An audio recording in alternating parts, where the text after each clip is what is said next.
more specifically to the later events that we are seeing in Brazil. So first thing, we have now political persecution in Brazil that is not only but targeted against members of parliament, some that are censored, one that is in prison, one that has his mandate revoked. We see Deltan here. People that were arrested in Brasilia on and after January 8th because of these terrible events we saw there, and that we of course have to no problem. That we have of course to say they were events that we don't want to see happening in any country, with violence, with invasion of public buildings. But on the other hand, we want that all people that were there, or those who weren't there but who are in prison, because there are many people who were not there on the side of 8th January, get their fair piece of justice, and not what we're seeing now. And we also have influencers, bloggers, journalists, even media outlets being censored in Brazil and politically persecuted by powerful people in Brasilia. I want to thank also Chris Maurer, President of Acton, for being with us here and attending the lecture too. Thank you, Chris, President of Acton. So what is the Supreme Court and the Superior Electoral Court in Brazil? It's different than what you think of a Supreme Court in America, for instance. Here the Supreme Court is really very limited to constitutional matters, a very short constitution there is here in America. And in Brazil we have a large constitution, more than 200 articles, and the Supreme Court overreaches its own mandates to start to legislate as well, and also have some executive powers in the ministers' hands. So these are the ministers, the current ministers of the Supreme Court. This one was just appointed by Lula. He's not yet, but unfortunately his own attorney was appointed by the President of the Republic to become now a minister of our Supreme Court, and we put him already there because unfortunately we're opposing it, but he's probably going to be the successor of Lewandowski. And we have a Superior Electoral Court, which is composed by 3 members of the Supreme Court, other members appointed by the Supreme Court to be part of the Superior Electoral Court, and it's a 90 years institution that was founded by Getúlio Vargas, who was a president/dictator in Brazil 90 years ago, to oversee the electoral process in all of the countries. So differently than we have in other places in the world, in America, for instance, we have a centralized organ that oversees and conducts the whole electoral process. So we have the chronology of the Brazilian Supreme Court and of the Superior Electoral Court abuses of authority since 2019. I'm going to speed up a little bit because we have many slides, many stories to tell, but I think the chronology will make it very easy to see, for you to understand what is going on in Brazil. But before that, it's important to say that we had car wash operation and many results. I talked about this last year, and in previous years I was here at Acton. Deltan Dallagnol, you know, he's here, he's around, he's attending the lectures. He even was a lecturer at Acton University, if I'm not mistaken. It was the year 2019, right? And the legacy of car wash operations was, with 179 cases, had 174 people convicted, the former president of the Republic as well, Lula. 553 people indicted, more than $5 billion of funds recovered, in the largest anti-corruption operation that the history of the world has seen. So it was a hugely successful operation until it got to the Supreme Court. Some of the people in the Supreme Court, some of the ministers, were also suspected of being involved in corruption scandals of Operation Car Wash. Some of the businessmen that had told the justice that politicians and other businessmen were involved in corruption said, hey, they are also ministers, and here in the United States they will call justices that are involved. And what was the reaction of the Supreme Court to that?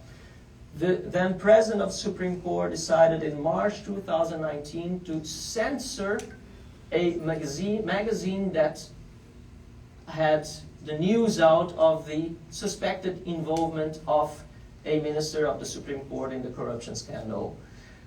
So they started a special inquiry to investigate the dissemination of news that allegedly undermines the honor and security of the Supreme Court, its members, and their families. So this was 2019.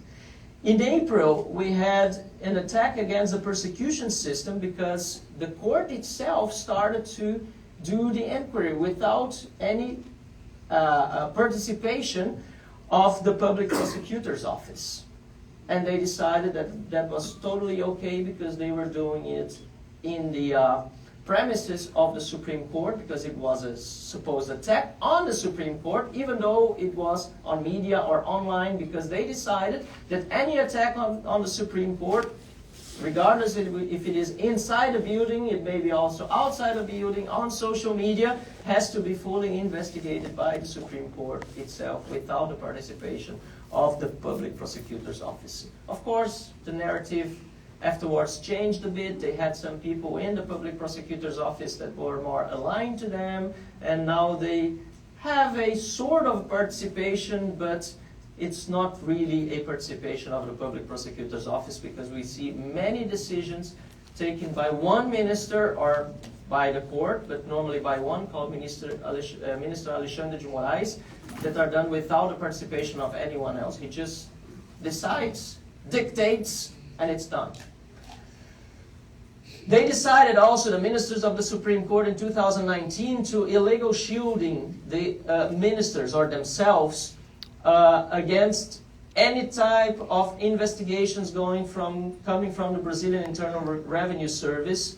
So Gilmar Mendes and Justice Dias Toffoli's wife, they were involved also in a suspicious case, and they decided alone, only themselves, that all cases involving ministers coming from the IRS, the Brazilian IRS, could not go forward. In November 7th, 2019, we had the reversal of the imprisonment of Lula. They decided also, the court, after a change in the opinion of the ministers that was consolidated, that after the second trial, there's a first trial, a second trial, you can have a third trial in Brazil, and then you have the Supreme Court. After the second trial, if you are supposed to go to jail because you were convicted, you still have to be released. Of course, if you have good lawyers to go on with the case to the third level and discuss it and up to the Supreme Court. And this ruling directly favored former President Lula da Silva, who was put out of jail, but of course it also was to the benefit of many other politicians and many other people and criminals in Brazil who are now free in spite of having convictions in justice.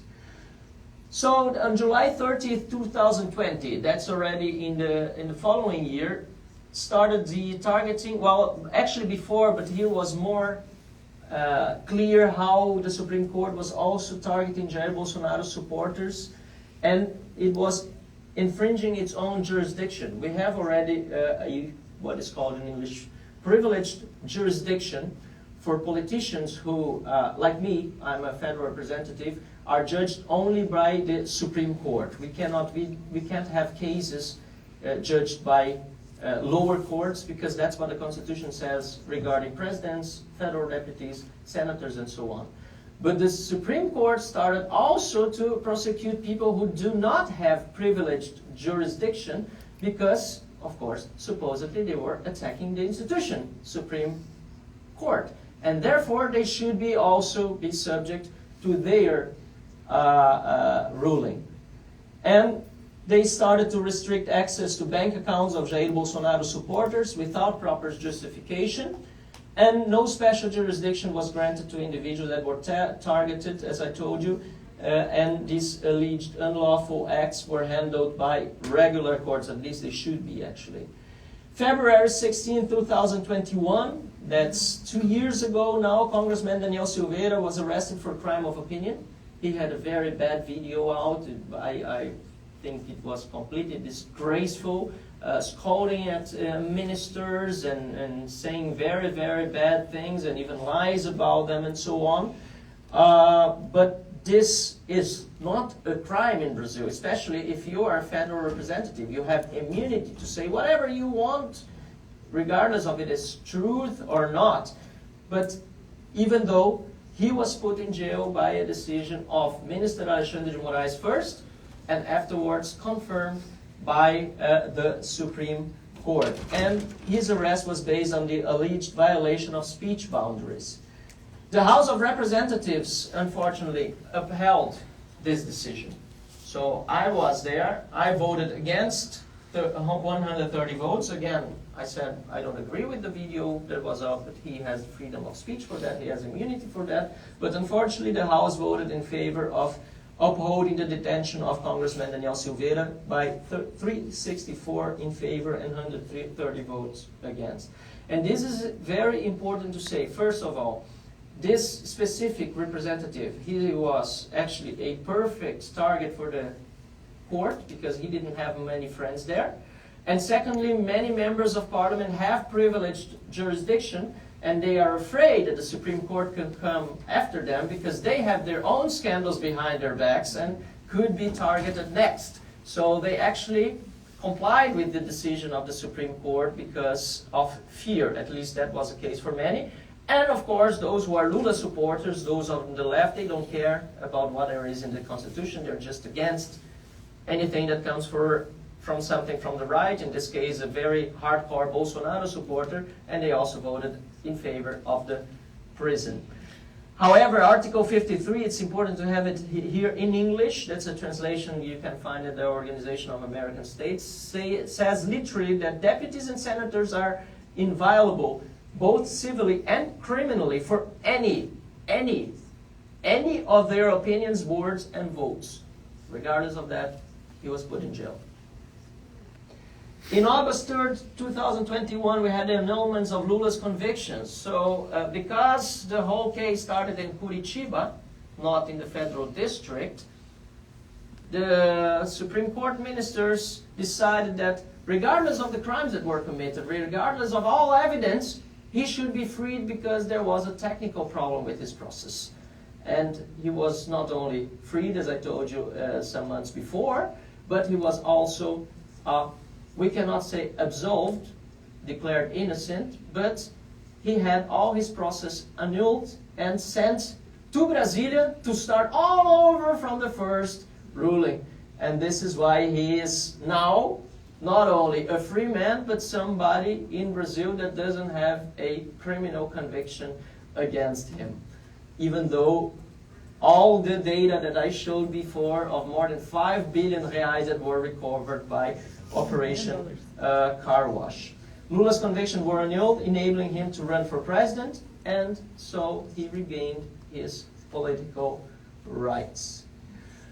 In April 21st, 2022, President Bolsonaro grants pardon to Congressman Daniel Silveira. So that was in the Constitution. He can grant pardon to anyone he wants. I think there's something quite similar here in the United States.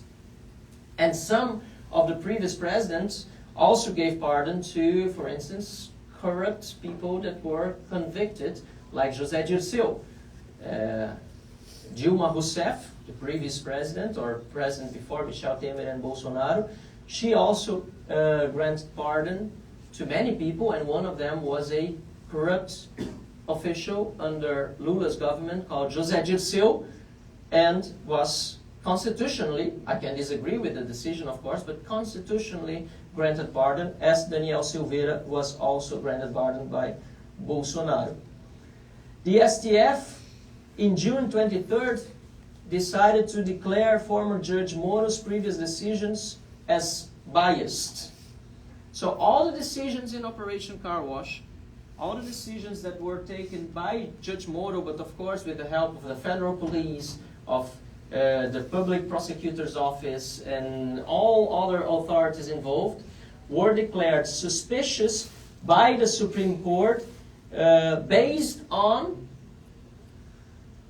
illegally obtained cell phone messages that were supposedly exchanged between Judge Moro, Deltan Dallagnol, and other members of the car wash operation. So they decided, because they had conversations among themselves, something that is indeed not quite common in many countries like the United States, but in Brazil, you can disagree with the attitude or say this is not how it should be in Brazil, but it's very common to have the conversations not only between judges and prosecutors, but also judges have lawyers and parts talking to them in their offices about cases. I don't like this practice, I must admit. I have another view of this, but this is completely common in Brazil. But because of these illegally obtained messages that were exchanged on cell phones between these prosecutors and judges of Operation Car Wash, among those Deltan and Sérgio Moro, he was declared suspicious, and all cases are now subjected to new trials, and we're seeing many other corrupt politicians getting out of jail because of that. And also, the charges against former President Lula were in there also dismissed. So it not only started from the beginning, but the charges were dismissed against him. We had a suppression in June 23rd of accounts, bank accounts, blocking of bank accounts and social media platforms of Jair Bolsonaro supporters, also by illegally obtained messages that were exchanged between businessmen who do not have privileged forum about the political situation in Brazil. And of course, some of them, I agree, they went too far. Some of them were talking about a eventual coup d'etat or something like that. But they were only private messages exchanged between ordinary citizens. And it went to the media, and the Supreme Court Justice Alexandre de Moraes decided to block their accounts, bank accounts, and social media platforms because of these social media messages that were exchanged. If you see, for instance, Luciano Hang, he was one of the victims of the Supreme Court. He's a businessman in Brazil. He had his Instagram blocked. Then he had it released again, but later on in a new decision, just previously or just prior to the elections, a couple months before or a couple weeks before the election, the first round of the election in Brazil, he had his social media blocked again, and they're still blocked in Brazil. He has more than 5 million followers. He was a huge Bolsonaro supporter. He went everywhere to talk about Bolsonaro, and he had his social media blocked. And if you are in Brazil, this is how his social media appears right now there. But if you are in a free country, as the United States, where Judge Alexandre de Moraes can't do anything because it's not under his jurisdiction, you can find Luciano Hang online with his 5.3 million followers. I must admit, I feel a little bit like going back to China instead of Brazil next week, because when I was in China, I couldn't see Twitter, Twitter at all, because they're all forbidden platforms. I had to use VPN to see if I wanted some pages on social media.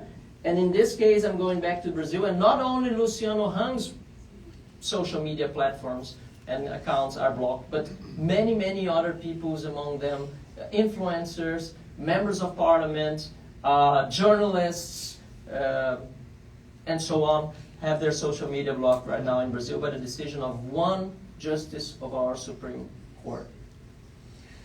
The Superior Electoral Court resolution in October 20th, 2022 went beyond that and decided to create a sort of a big brother organ inside to watch over the activity on social media of those who they think are suspected of delivering misinformation online.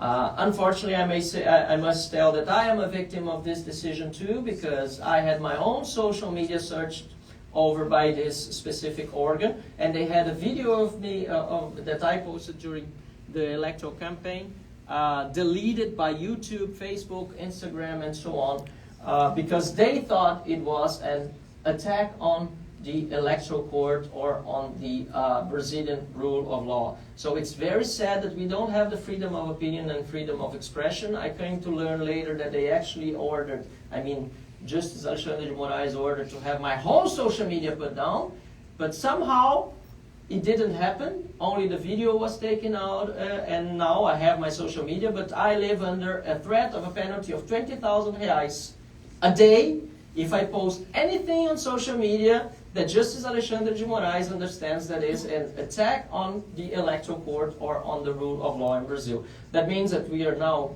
having this live transmissions on my Facebook page and here on my Instagram.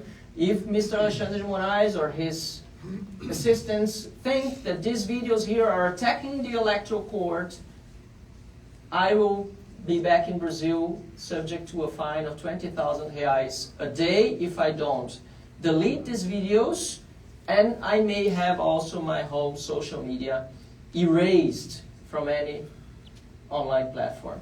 This is how bad and serious the situation is right now in Brazil, because it's not objective. You cannot really tell what is an attack on the electoral justice or on the rule of law system in Brazil. And here we have two news. This is still from the electoral campaign period. The first one, Minister of the Superior Electoral Court censored the documentary Who Ordered to Kill Bolsonaro, which was prepared by Brasil Paralelo. So Brasil Paralelo had not even released the video, but they had the previous censorship to the Who Ordered to Kill Jair Bolsonaro documentary, because it might have influenced negatively in the election. And the second thing, I think it's as serious as the Minister of the Court mandated the removal of posts linking Lula to the dictatorship in Nicaragua. Lula is an old friend of Ortega in Nicaragua. And there were posts even from Gazeta do Povo, which is a media outlet, very serious, saying that he and Ortega were friends. And the Minister of the Electoral Court ordered it to be erased because it was defaming Lula. This was the word that was used in the actual sentence, and they had to take this news out of all of their platforms. They were censored. But guess what? When Lula became president now, and he's now in charge, Brazil did not support a resolution in the United Nations against the crimes that are being committed in Nicaragua. Lula received Nicolás Maduro from Venezuela, the dictatorship of Venezuela, in Brazil as well, 3 weeks ago or something like that. So they were not fake news, were just an information that Bolsonaro supporters actually should have disseminated better to make people think about what could happen to Brazil and what is happening to Brazil now if Lula was elected. And this is, unfortunately, only one of many examples that I could give. Another one worth of notice is a ad video in the Bolsonaro campaign just 2 weeks before the elections with a minister, with a Supreme Court justice that was just retired, saying the truth about the case of Lula, saying that Lula was not absolved. He was in the ad in Bolsonaro's campaign telling the audience that Lula's processes were only annulled and would start from the beginning, but he was not absolved, the same that I said here. And the Electoral Court ordered the Bolsonaro campaign to take this ad out of their video campaigns. Again, this is how serious the situation in Brazil is regarding censorship and the abuse of authority in the Supreme Court and the Electoral Court.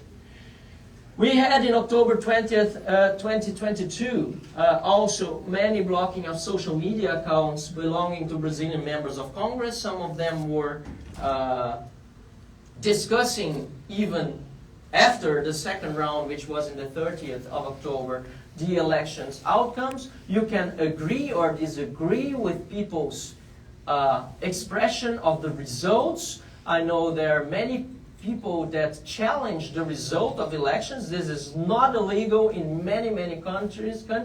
This is not anti-democratic. But in Brazil, if you started to say anything that was against the electoral results, trying to, or challenge it, or maybe even suggest that the system of voting machines we have now should be bettered for the next election, you could have, and many had, your social media taken down too. So we had unlawful detentions. Okay, this is before the elections and just right after, and then we had in the January 8th and 9th events that I was telling you about, all these people that were being sent to jail, more than 1,000 people, more than actually 1,500 people that were some put in jail right away in the perimeter, the place where are the three powers, as we call in Brazil, the executive, the legislative, or the legislature, and the Supreme Court. But many people were put in jail only the next day, on the 9th of January, those who were protesting, demonstrating in front of the army. And these people, many of them arrived in Brasilia the night before. They weren't even in the afternoon during the events of 8th of January. And regardless, they also would put in buses who would drive around the city for 5 long hours. People couldn't go to the toilet, do anything. They were really kept captive inside. They weren't even told that they were being sent to prison. People, many guards say, no, you're being put inside these buses to go to a safer place. And when they realized they were in the federal police compound, and 1 day, 2 days later, because there were so many people to do the triage, many people were sent only 1, 2 days later to the prisons in themselves. So, very sad situation. 1,500 people were arrested after these protests.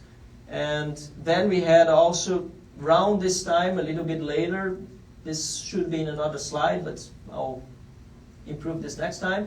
STF also has decided once more unconstitutionally that the pardon that was granted to the member of parliament that was in prison, that pardon should be cancelled, nullified, even though they never nullified the pardons granted to the corrupted guys that I mentioned.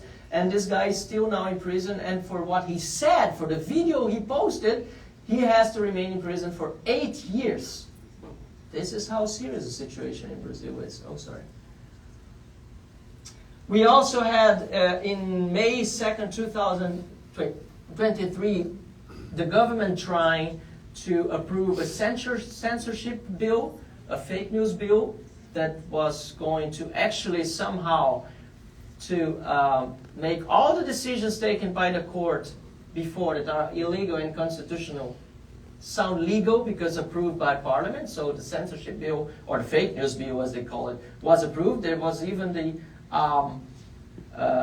provision of a special organ that would identify what is true and what is a lie in public speech, which is ridiculous because it would be a governmental organ deciding what is truth and what is a lie in public speech. And we had social media making their own statements about the bill, against them, of course, against it, of course, like Google, like Telegram, for instance. And the court ordered these companies to delete the messages they were publishing against the bill. And not only that, they also initiated investigation against the president of Facebook, of Google, and ordered them to be in 5 days before the federal police to give explanations on what they had just posted, which in a free country is completely common. You have a business, it's affecting your business, it's affecting your customers. You have to be transparent and tell why you are against this bill.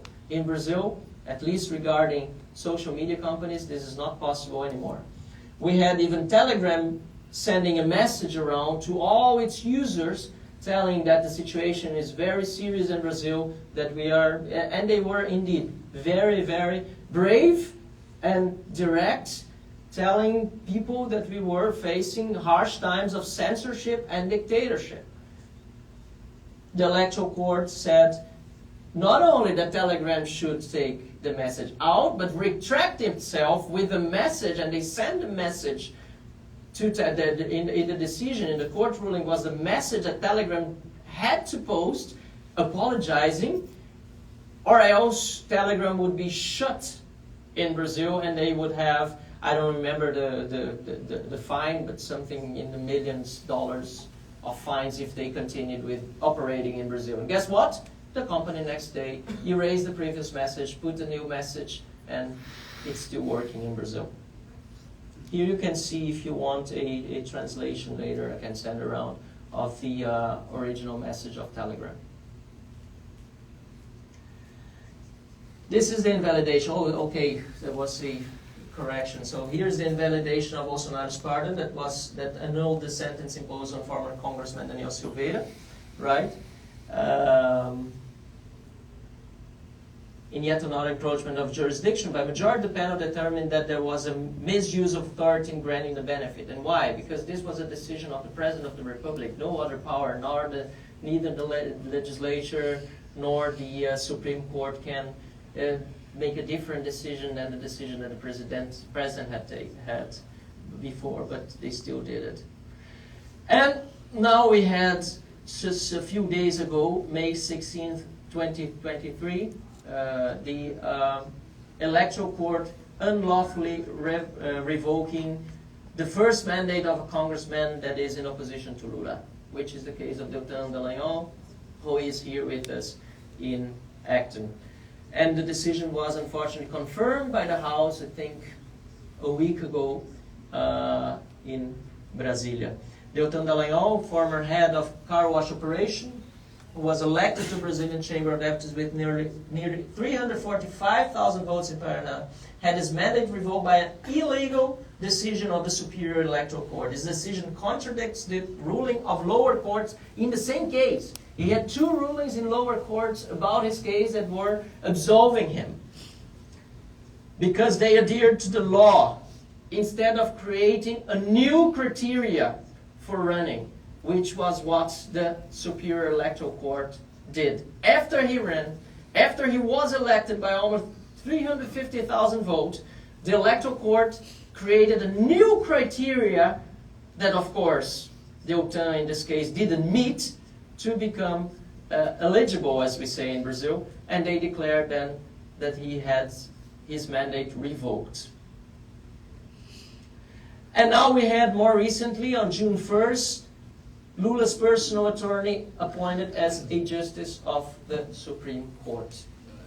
Just to make it a little bit more transparent, let's use this word, how they are ruling with the Supreme Court in Brazil and how they pretend, or how they intend to go on. Zanin's nomination to the Supreme Court is just submitted to the Senate.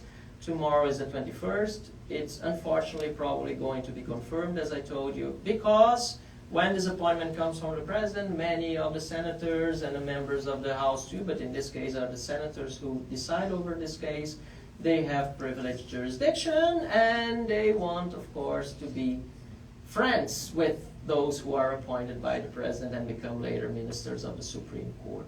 We also had 2 weeks later the order of the suspension of all social media pages belonging to Monarch.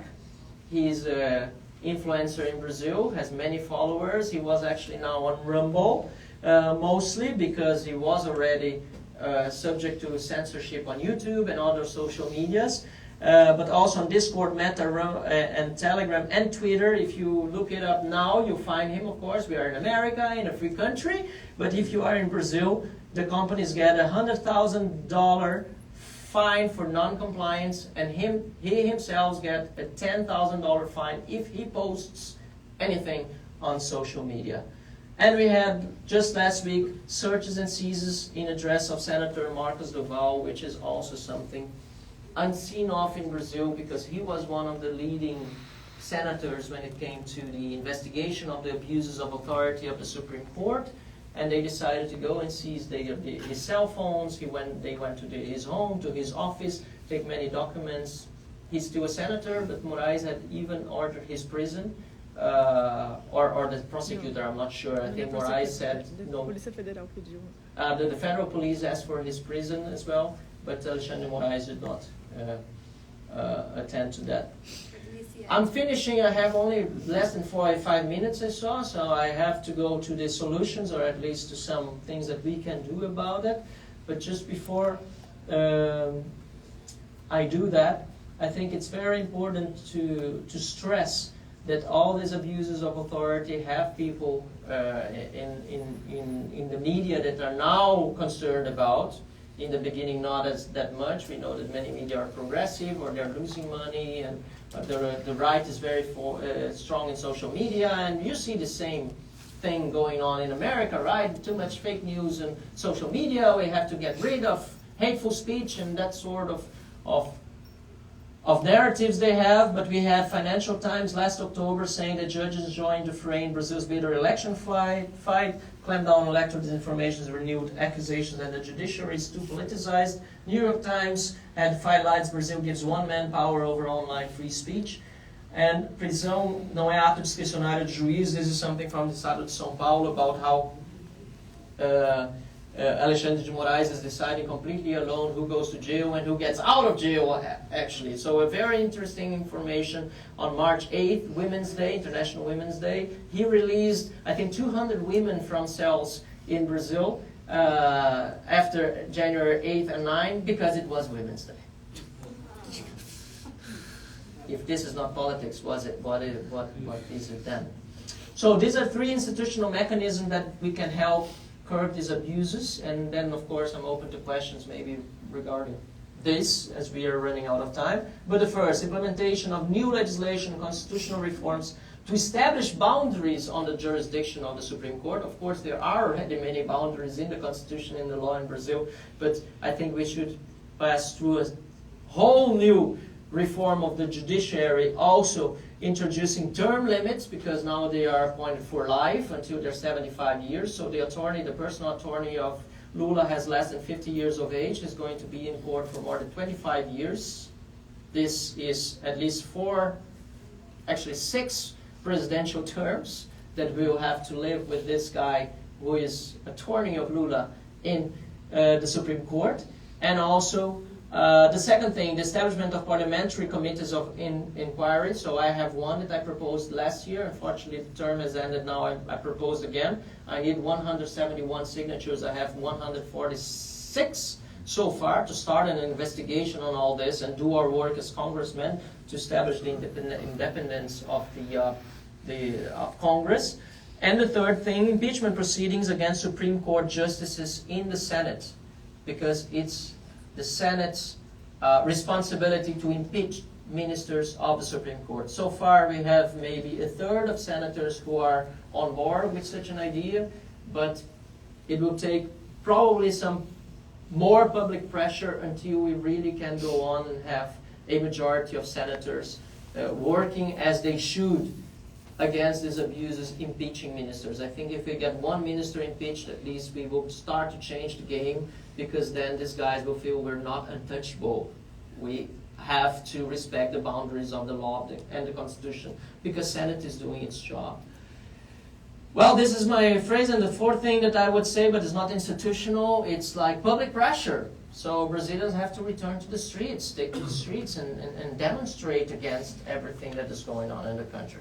It's a little bit difficult at the moment because of all these imprisonments that we had in January. Many people are afraid to going out because they think maybe they can be put in jail only for protesting. Because again, many of the people that were there on 8th and 9th of January were just protesting for a better country. They were not there to destroy everything. They were there because they truly believed that the previous elections involving Lula and Bolsonaro were not fair elections in the sense of everything that I already shown to you. And, you know, opposition and in any free country is completely allowed and you can demonstrate. And if somebody comes there and breaks something, this guy has to pay for his crime, but not everybody. But they put fear now on people and it's more difficult to take to the streets. However, this is good news. This is with Leviathan, you see him right there. This is last May, after his mandate was revoked by the electoral court in his hometown Curitiba, the house of Lava Operation Car Wash, and we had there thousands of people again in Brazil fighting for their rights, for freedom, for democracy, and for everything that we can do against these abuses of power. And if we have this, of course, this will be easier too. So now we have to have more people taking to the streets that also don't want to live in another country, but want to live in another Brazil. So thank you very much, open for Q&A.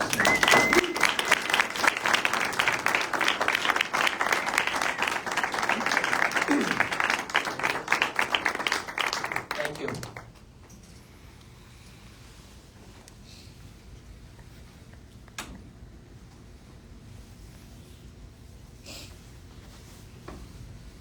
So, thank you, Marcel. Okay. Thank you, Marcel. And now we can start with the question. Just a reminder, this session is recording, so if you have a question, just do a line into the microphone. Thank you.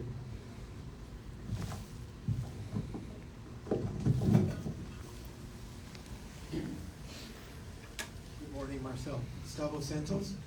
So it seems few people outside Brazil, or not enough people outside Brazil, have heard about the extent and the seriousness of these things you just presented.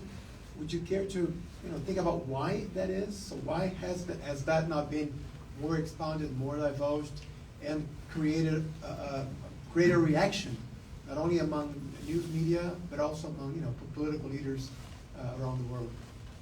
Great question. Let me think a little bit about the answer, but I think the first answer to this, when you look at it, I was abroad. I was in Belgium visiting family in January 8th when all these people invaded Congress and everything happened. When you look just at that and you think this is what people got abroad, and these are Bolsonaro supporters, as it was very simply sold everywhere, then you start to understand.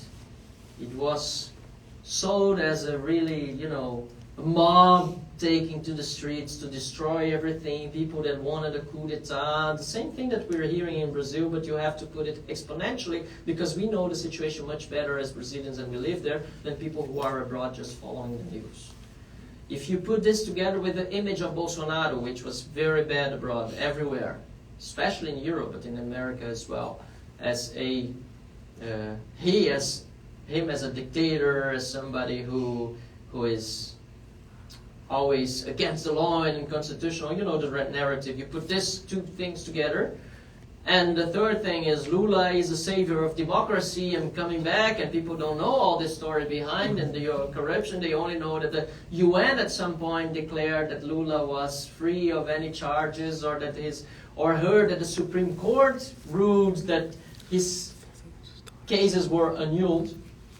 And people think of the Supreme Court of Brazil, especially in America and in Europe, as they would think of their own Supreme Courts, even though they have failures. They are institutions you can normally trust. If you put all these three things together, it makes you understand why it is difficult to make this message come abroad, and why I am also having a huge challenge ahead in bringing all this information forward. And then you have other problems too. We are a Portuguese-speaking country, so you have to translate everything to English. You have to make yourself understood in a very fast tempo. Not easy.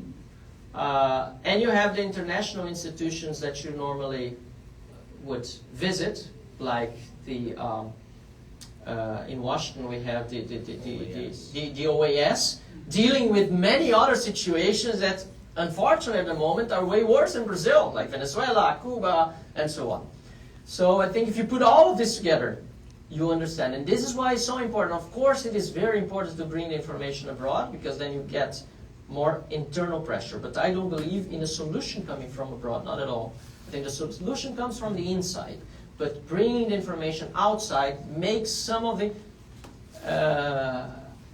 the abuses less present in Brazil. I heard, for instance, that after the New York Times report, Alexandre de Moraes at that time started to slow down a little bit, because this is international media saying that the judge in Brazil is acting like a dictator, right?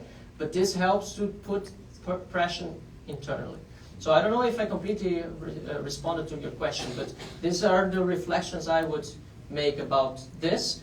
And again, it's very important to bring the information outside, regardless, because more people have to know what is going on in Brazil, especially because the information that they, I mean, the leftists, the statists, the authoritarians, brought outside in the last 20 years, but especially in the last 5, 6, were completely wrong and in their favor, and we didn't do much about that.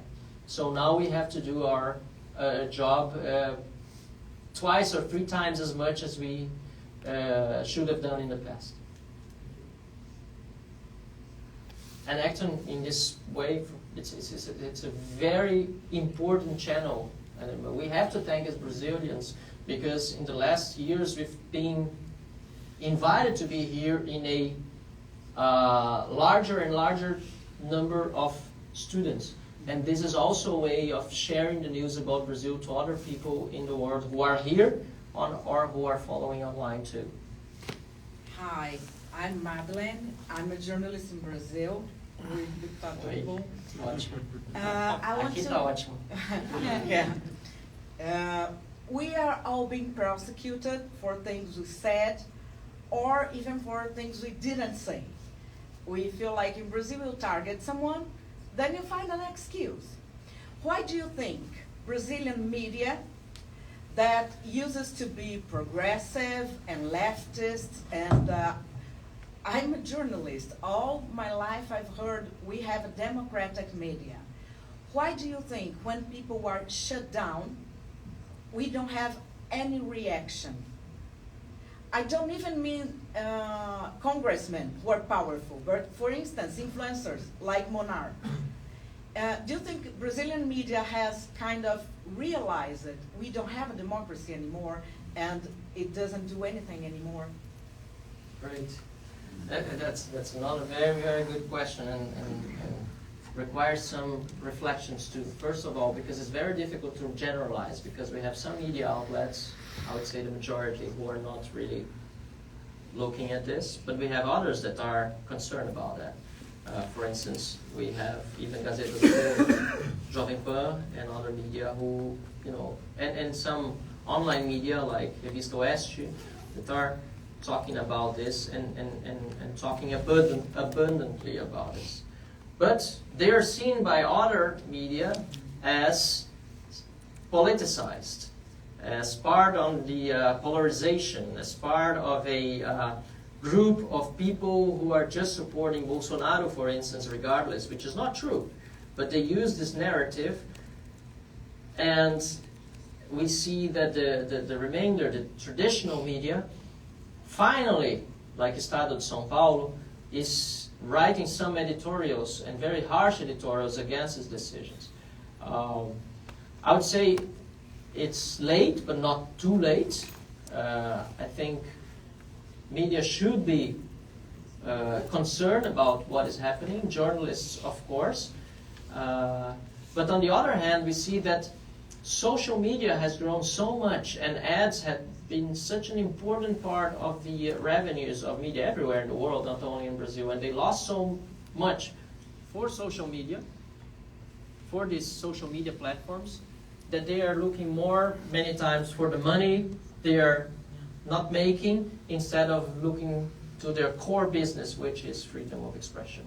And they might, and as this I say as a journalist, they might be losing a great opportunity to put traditional media again as a trustworthy channel of communication for the population. Because we had traditional media for many, many years, decades, actually a century or more, especially when starting here in America, as a independent vehicle of information trustworthy for people. Well, actually started first as pamphlets, political pamphlets, media here in America, and then it became really this independence and objective thing. Then we had social media in the last 15 years. Social media took over, and many people started to see all the problems that traditional media had because of this monopoly, and monopoly is normally very bad, right? And the problems of a monopoly were seen in the social media, and one of the problems of monopoly is trying to pretend you're more powerful than you are, and spreading fake news around as if they were true, and so on. Now we see another movement. Many social media, people on social media are being correctly accused of disseminating fake news, and we know that. We look at our WhatsApp groups, and many people are already fed up with social media and WhatsApp. So I think it's a great opportunity now that traditional media has to regain trust from people and start to do a better job than they used to do in the final years of their monopoly. And yet, that what people want when they consume information is reliable information, at least most people. Of course, there are these fringes that want fake news and want to disseminate, but I think that the majority of the population want trustworthy media.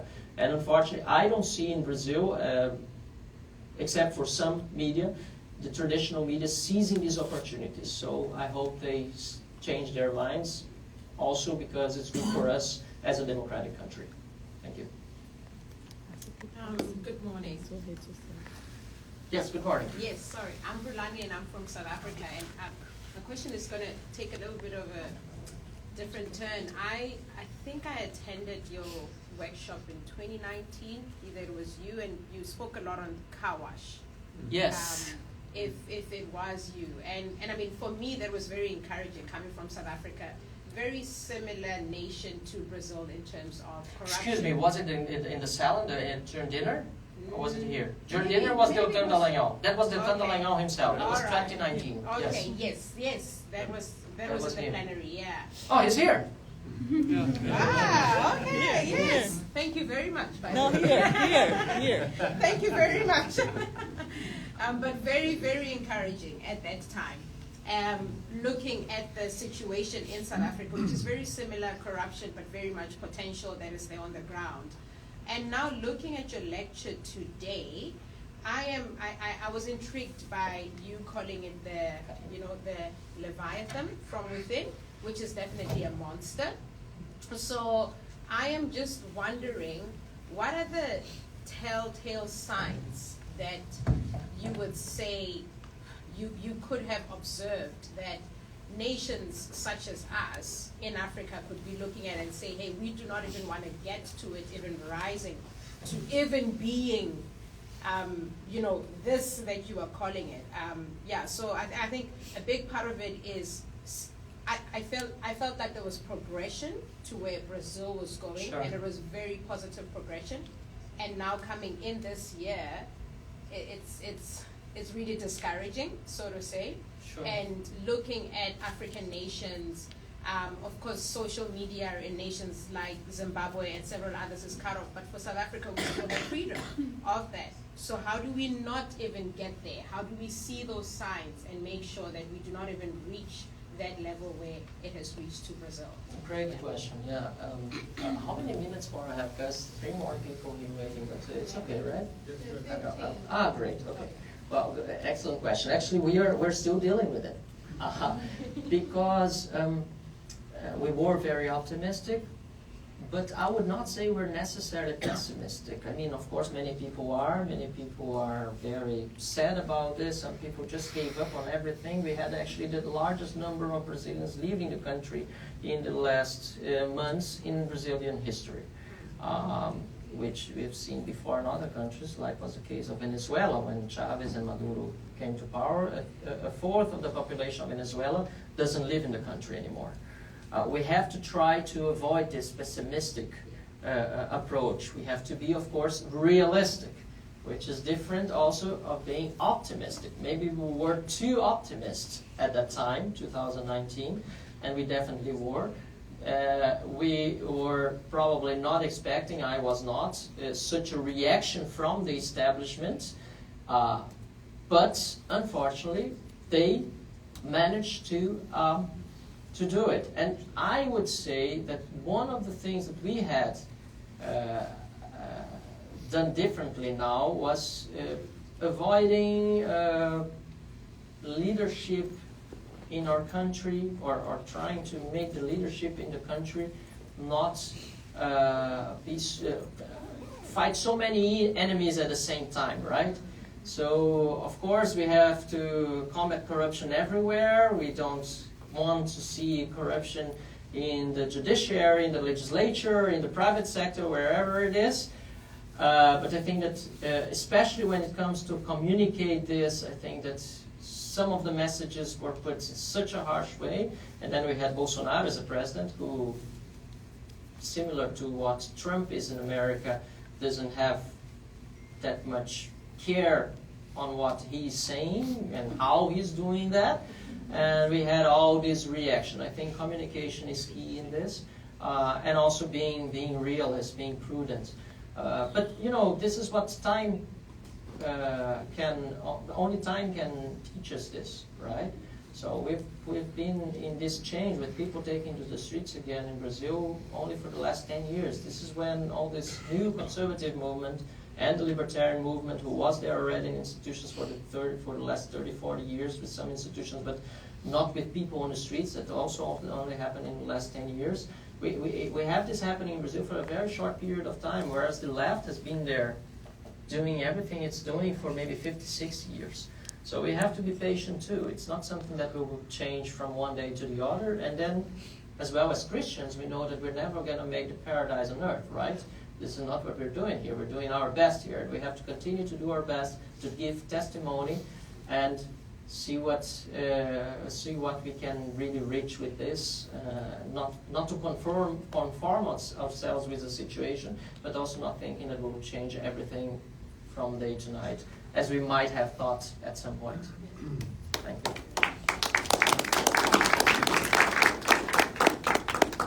Good morning, sir. I'm Joseph. I'm an emerging leader here at Acton. Muito obrigado, thank you for this amazing lecture. I'm Lebanese, and so as such, I've always had a very You're big what? interest. I'm Lebanese. Lebanese. Yeah, and so I think you're aware of the ties linking our two countries. So as such, I was always very interested in what was happening in Brazil. And having lived in Europe for the last 4 years, you mentioned Lula, and I must say that, yeah, you were absolutely right. There he has sort of a heroic image, I could say. And I was wondering, why do you think that is? Because I think you made very clear why the people you talked about in Brazil would have an interest to defend him and take him out of jail. But why do you think that internationally he enjoys such leniency, I would say, in the public media? Do you think it has something to do with general widespread bias against freedom, the free market, and so on? Thank you. Great. Well, first of all, you're welcome. De nada and graag gedaan. Got it. Secondly, well, again, what we saw internationally wise going on against Bolsonaro was a media picture of him that, you believe it because it may seem, but who lives in Brazil, we saw that, he never did anything that people were afraid he could have done, or even that media said he was threatening to do, right? You have many political interests. You have economical interests too. For instance, all this Amazon talk, right? If you look at Europe, Europe has devastated many of the original forests there, and they have their own farmers there that don't want Brazilian products to go there. So they do this narrative that we are not taking care of the Amazon or of our own forests, which is also not completely, it's not true to a large extent. Of course, we have to do better. But if you look at the data now under Lula, there are more fires in the Amazon region than during the same period than the Bolsonaro a year ago. And the media is not talking about this anymore, right? But the economical interest is still there, but they are talking about it, and they are trying to block the EU-Mercosur agreement because they don't want Brazilian products which are cheaper to compete with the products in Europe. So you have many aspects to this question you're posing, and it is important just to see that the information that we have has to be better communicated. And I say so also as a journalist, and I said that we failed a lot to communicate it better in the last years, right? I think it was there were too many fights that shouldn't be fought, and some fights that should have been fought by Bolsonaro, but maybe, I don't know, he didn't do it for any special interest, I don't know. So this would be my answer to it. I think that political and economical interests in Europe and also in other countries damaged a lot our image abroad. And made, Lula, when I gave an interview to a Dutch newspaper, actually to a Dutch TV, and I said to the reporter that Lula was a thief, he was like, what? And he put this on the air, and the way he pictured it before my phrase was because according to Marcel, Lula is a thief, and then he put my sentence. So it's interesting to see that this information, which is so clear for us. I mean, if you ask Brazilians, even those who voted for Lula, is Lula a thief? Well, yeah, hell yeah, he is. I voted here for him because I don't like Bolsonaro, but yeah, he's a thief as anybody else in politics is, right? This is what Brazilians would normally say. But if you say this in Europe, they will say, well, what? Lula's a thief? That's crazy. But this is how the information is getting there, unfortunately. Thank you very much. Right. Thank you. Hi, Marcel. I was going to ask something my South African colleague already asked, but not trying to be pessimistic here, but just trying to have the picture, the scenario we're facing now. For me, it seems that we are far worse now than we were in 2014, 15, and 16. So we have to fight even harder now, apparently. What's your opinion about that? Great. Great question, but I disagree. I think, well, it depends on what worse is. I mean, institutionally wise, yes, we are far worse than we were in 2014, unfortunately, right?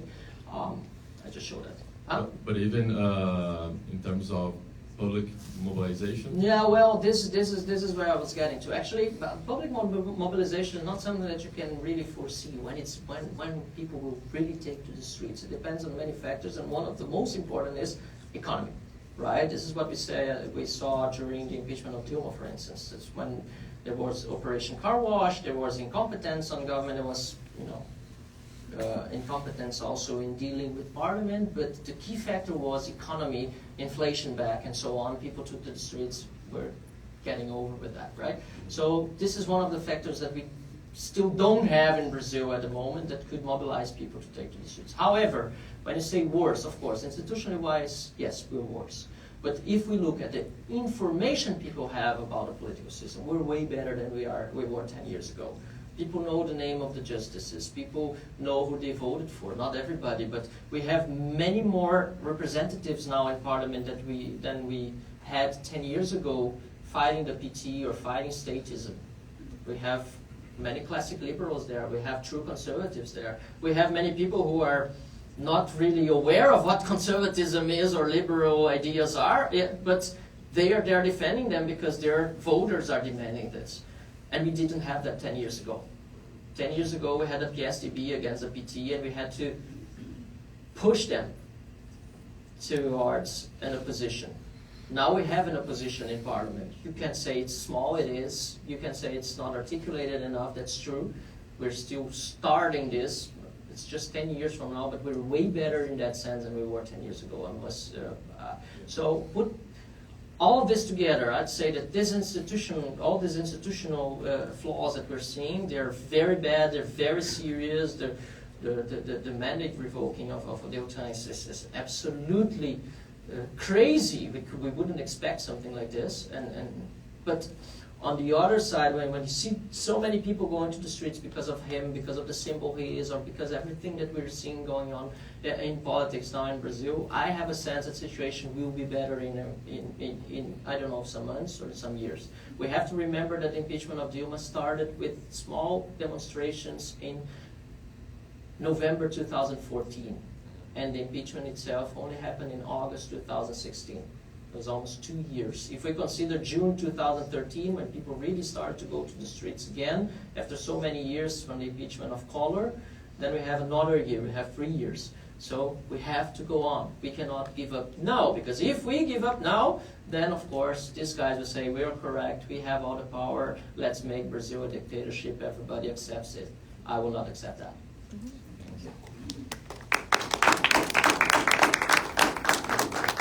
Good morning, Marcel.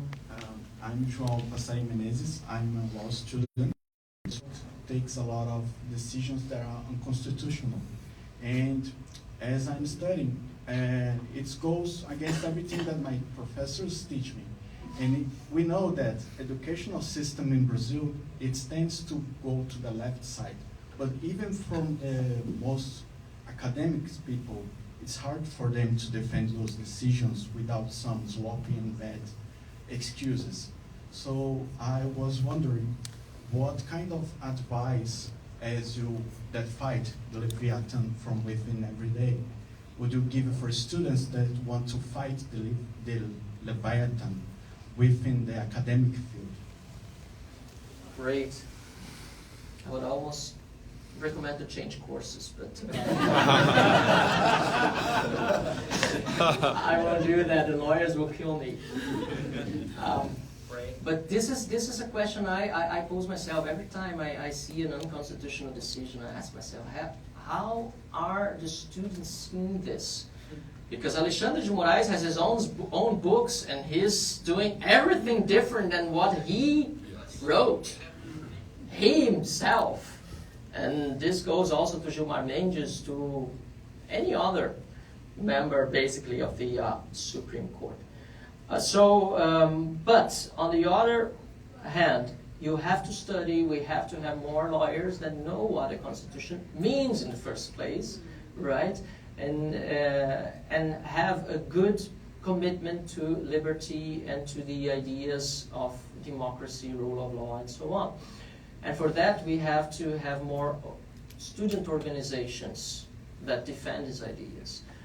This is something I say a lot. We tend to think that all change can come from politicians, right? From members in parliament, or from a president, or maybe from a city councillor. The politician is just a result of what is going on in the culture of the society. The culture is what makes a good politician or a good representative to be elected, because then you have enough people thinking of the same ideas and voting for this guy. So what I would recommend you to do is not to change courses, to continue studying law and having more people involved in the student movement in your, if you don't have that yet, in your university or in your course, to have a student directory or a student union, because the leftists are always busy with that thing. Right? Sometimes they're busy for 10, 15 years and they never get their degrees, right? They're just like for that, there for that. We have to do it, but also we have to fight for our own degrees and study a lot. But this gives us also a big advantage over the leftists, because we can win more easily debates later on. So I would recommend you to go on with your studies, and I'm also here to, I don't know, maybe I or so many other people could go there and give lectures and make people be more interested in this political life that is important also in the university, regardless of the political life in parliaments or in what we call, right, electoral institutions. So this is what I would recommend, and I'm totally open to help you out with that. Thank you. Thank you. So, thank you for the lecture.